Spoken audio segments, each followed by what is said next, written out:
Hello everybody, thank you for joining me. My name is Julissa and I am the Zero Waste Mom here on YouTube. As always, I'm very excited to have you join me for this video. My journey to the zero waste lifestyle. First off, I know that Thanksgiving just passed and Black Friday just passed. So if you are new to the lifestyle, one thing you should know is buying items contributes to all that waste that's in the landfill and that go into our oceans. So first off, stop buying things. Try switching to buying secondhand if you need something, or reusing things, or if something's broken, that's why you need to buy a new one. Try fixing it. And I say this because I used to be a hyper consumer. So I remember in high school, I used to go to the mall, do Forever 21, all those different places.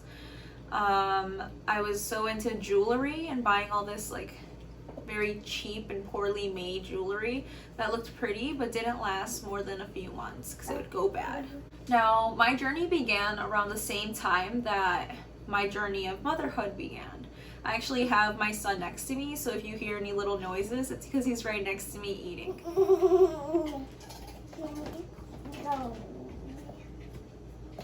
And really, my two journeys started together because of the fact that I started paying more attention to the ingredients found in baby products and inside of my own personal face routine, all those different things.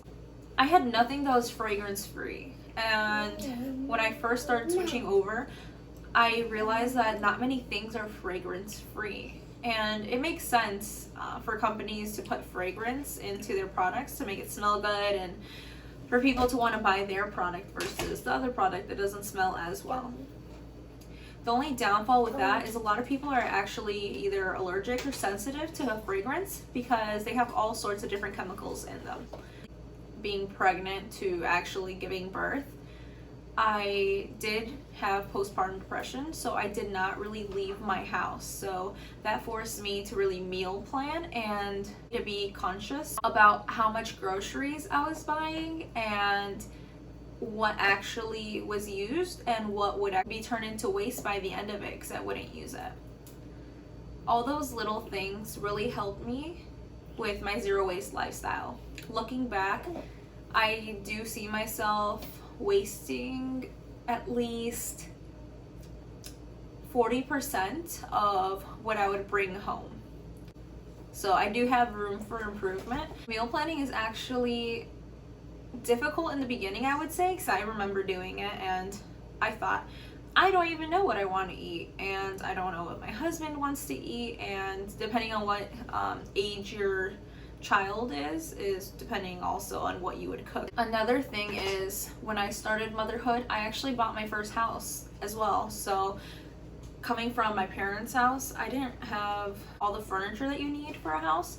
So what we ended up doing is buying certain things secondhand to start off with, and we did actually invest in some really nice pieces of furniture which we still use. They are still in great shape and we plan on having them hopefully for the rest of our lives, depending on where we move next, because we do plan on having a tiny house in the way future.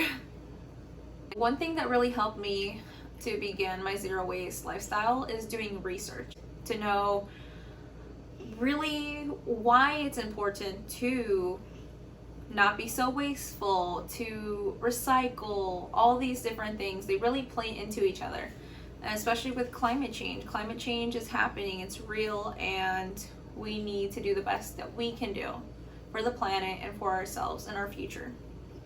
I learned that there are so many alternatives to plastic. I feel like my generation believes that plastic is the only thing that packaging can be. But that's just not the case. There's so many different options. There's biodegradable options, there are compostable options. There's so many natural materials that people don't realize that can be made into things such as hemp. All these different beautiful natural resources that aren't used as much as, again, plastic. I just went off on a little tangent, but basically always, always, always choose just about any material over plastic. That's still something that I struggle with just because of my surroundings.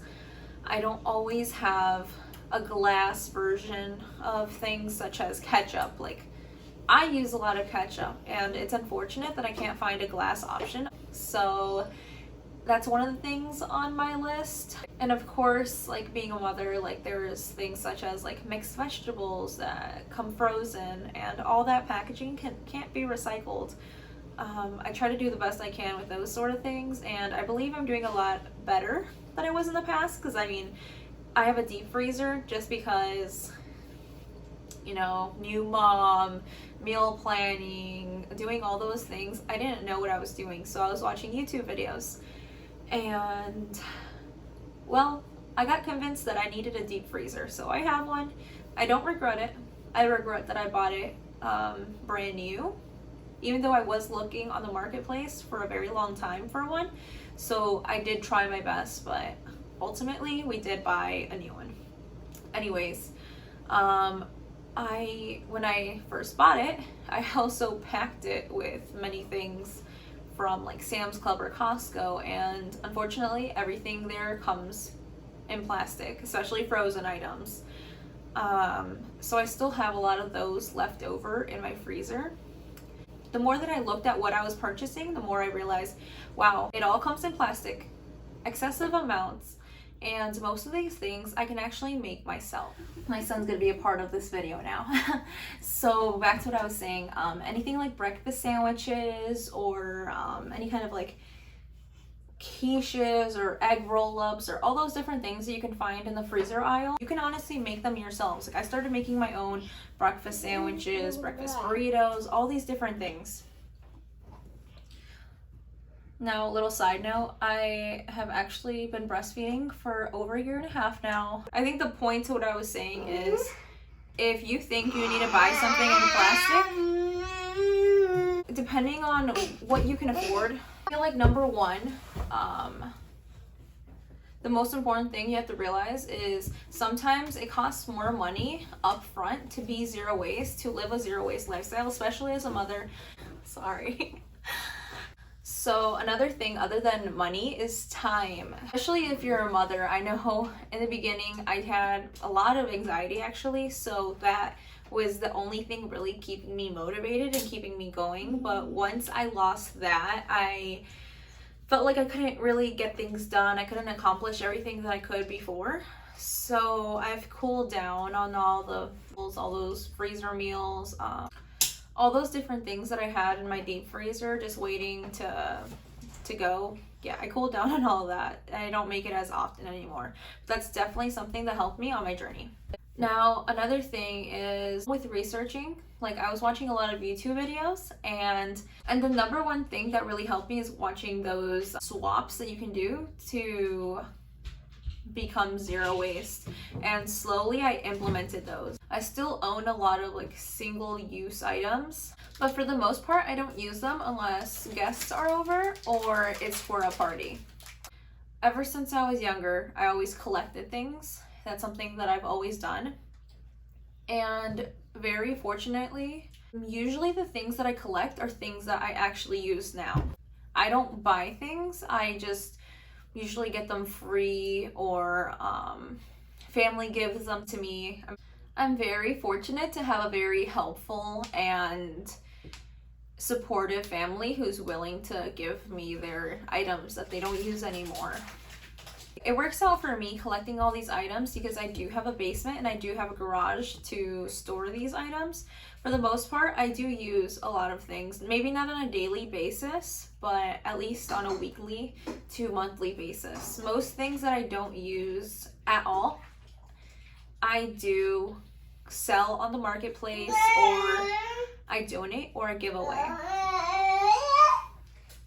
Now, I plan on making a video on my clothing because I have not actually bought many clothes in years due to the fact that I have an older sister who donates basically all of her items to me. So another thing that I actually collected a lot of was skincare items and makeup. So I actually haven't had a chance to buy any kind of new things just because I still have a lot of the old stuff. But in the future, I do plan on only supporting sustainable, carbon neutral, or carbon negative companies, and 1% for the planet, of course. I love supporting different companies like those. So definitely looking forward to doing that in the future. One thing that I tried out in the beginning of my zero waste journey was growing my own different lettuces, onions. I think I even tried growing a potato, carrots. Like right now, I'm growing carrots. Now, all of these things are actually done on my windowsill, like above my sink. I know you guys have seen it in the past. I did transfer over the potato, the carrots, and the onions to soil. But the only thing that has survived is the onions. They are growing, and I wonder if they'll survive winter. 'Cause I live in Illinois, so we have pretty rough winters. In the beginning, I tried growing my own things. Obviously, they didn't survive, but hey, at least if I need green onions, I have them outside. So beginning next year, I definitely plan on having a garden and just different types of fruits and vegetables that I can grow and make myself. And please wish me luck on that because I do not have a green thumb. I guess that's another thing that is really awesome for being zero waste, being able to grow your own produce, just because not a lot of produce comes without plastic nowadays. It really depends on where you go. I know I shop at about 2 to 5 different stores depending on what exactly my needs are, because I do have a lot of stores that are semi-local to me, but different stores have different things in plastic. So as I said, it depends on what I need that week. Other than going to the grocery store, I know that a lot of people have farmers markets that are weekly or bi-weekly or monthly around them. I actually had one that was weekly, but due to it being colder out, they have stopped that, and I believe it begins in spring again. There are farms near me, but they aren't too close. They're about 25-30 minutes away in each direction, so it depends on what my needs are if I can actually make it to them. So I can say whenever they're closer than that, whenever I do have like a farmer's market near me, I definitely love to support them and only buy from them. A tip that I have is, if you know that you buy a lot of frozen vegetables in plastic, definitely if you have a naked version available to you, buy it in bulk, wash it, prep it however you would get it in that bag, and put it on a tray, freeze it like that, and then put it inside of a bag. Doesn't matter if it's a plastic bag that you have reused or that you just have on hand because that's the only thing you have on hand, or if you have reusable bags. Like, we all try to do the best that we can, and no judgment here, I promise.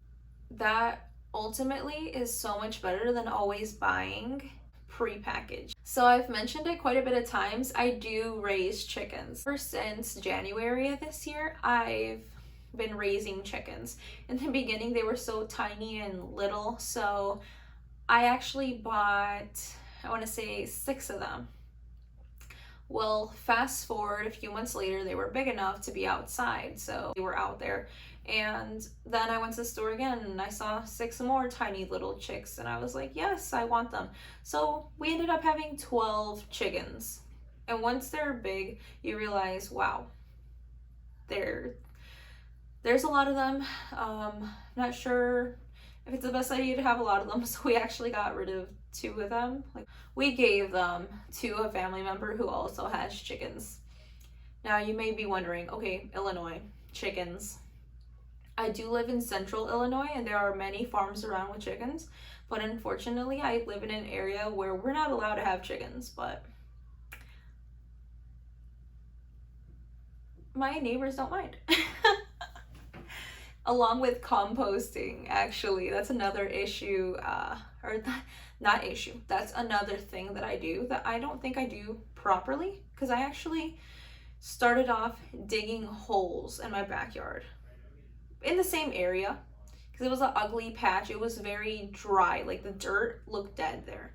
It was definitely not a patch where you would think, hey, I could plant something here and it would grow. It was dead, completely dead. So basically I started to dig holes, put greens and browns in there. And if you don't know what that means, I do plan on making a video on how I compost in the future. Anyways, so I would put greens and browns, cover it with dirt, and I would use the same shovel to like move it around every week or so. And again, I would just layer it, green, brown dirt, green, brown dirt over and over again. And eventually I was tired of shoveling everything out and turning it, and I just started stacking on top of that. And my soil there is actually so much healthier than it was. Back to what I was saying before I was talking about composting, my chickens lay eggs now, and they lay about 4 to 6 eggs a day. Now, that sounds like it could be a lot, but being a mother and wife, and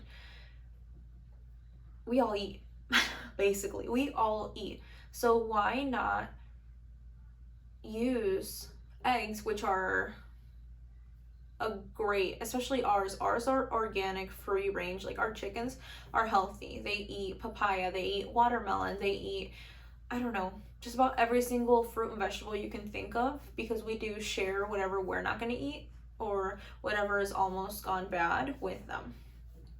Along with, they eat their own food. They enough there. I definitely will make a video on raising chickens in the future. Basically, my chickens are the happiest chickens.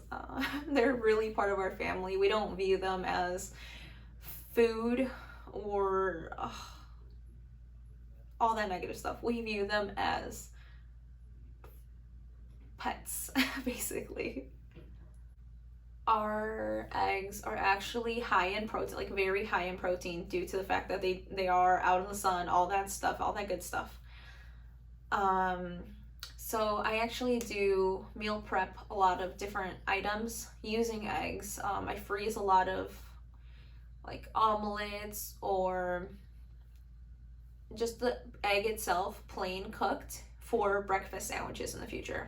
I do make a lot of potato salad.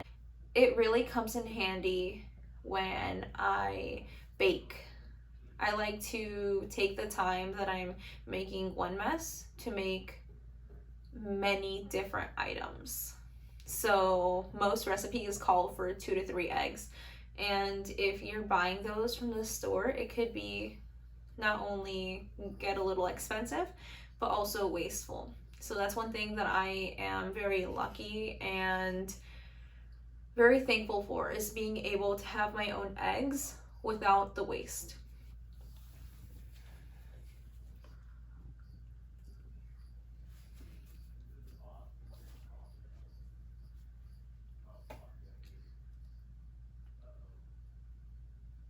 I want to end off my video with, I understand that seeing all these YouTubers say, oh, do this, do that, this is how you live zero waste. There's no perfect way to live zero waste.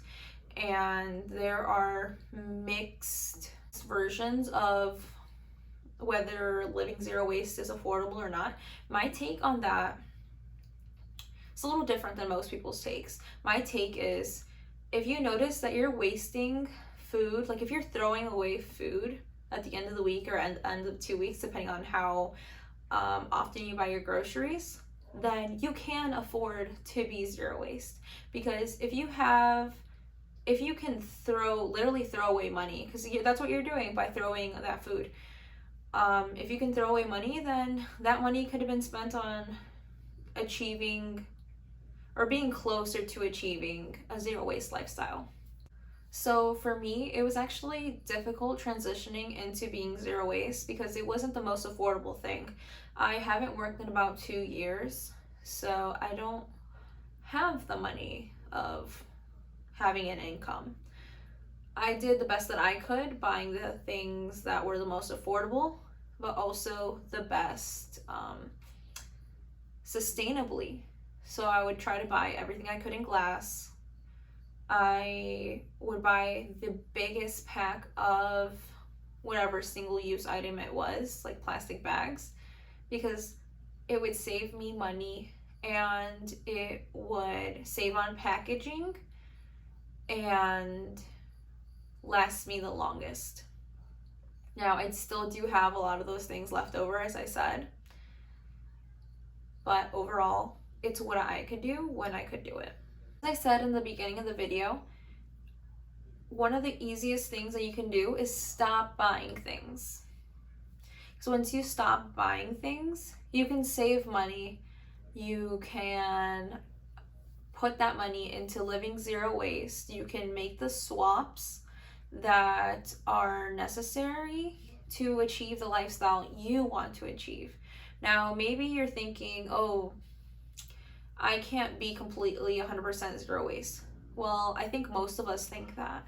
I know I don't think I can be 100% zero waste. I just do the best that I can, and I believe that you can do the best that you can too.